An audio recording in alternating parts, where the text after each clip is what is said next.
Good morning. What's good about it?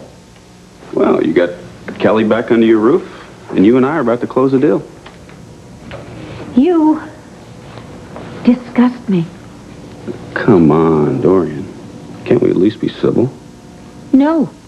In fact, why don't we just lay all our cards out on the table, call Kelly down here, and let's tell her what a lying, thieving blackmailer you really are. Huh? What do you say to that? I say go ahead. Of course, if you want to say anything to her after today, you're going to have to take a ride to Statesville. How can you do this to her? You forced me into this. What? I don't want to hurt Kelly. I think Kelly's wonderful in every way. But you've refused to sell me your warehouse. My grandfather's breathing down my neck.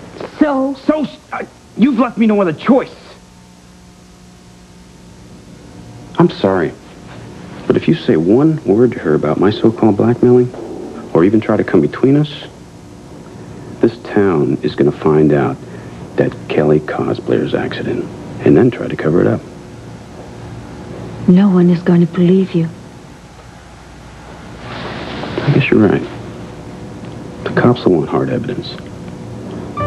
Like the phone records of the 911 call they're looking for.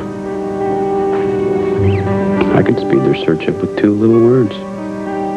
Kelly Kramer. You're not going to get away with this. I already have.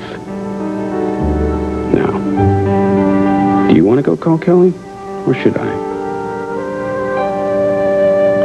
I didn't think so.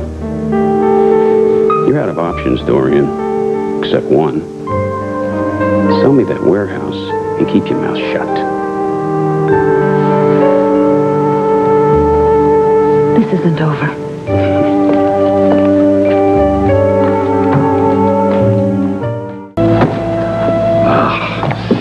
Hello, my little darling.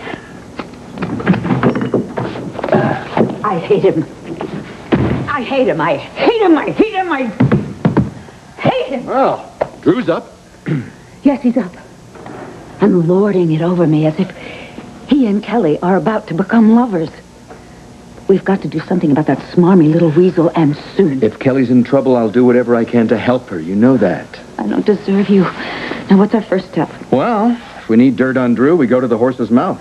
Luckily for us, the horse is right downstairs. That horse's you-know-what is not going to tell us anything. Maybe. Maybe not. And the outside chance you're correct, I've got one more source in town here I want to check out, and then it's Nashville.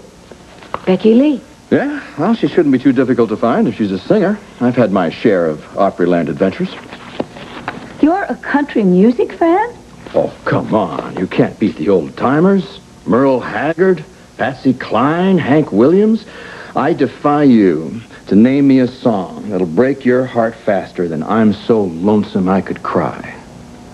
How about My Niece is in Love with Drew Buchanan? Courage.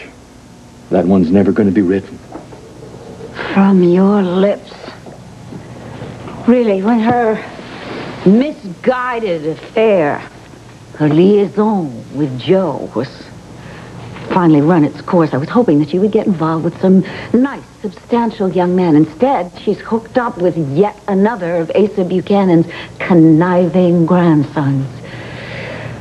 Well, at least she's out of that shack in Vicky's backyard. And, speaking of relocation, maybe it's time for me and my impedimenta to mosey on down to that loft of yours on the waterfront.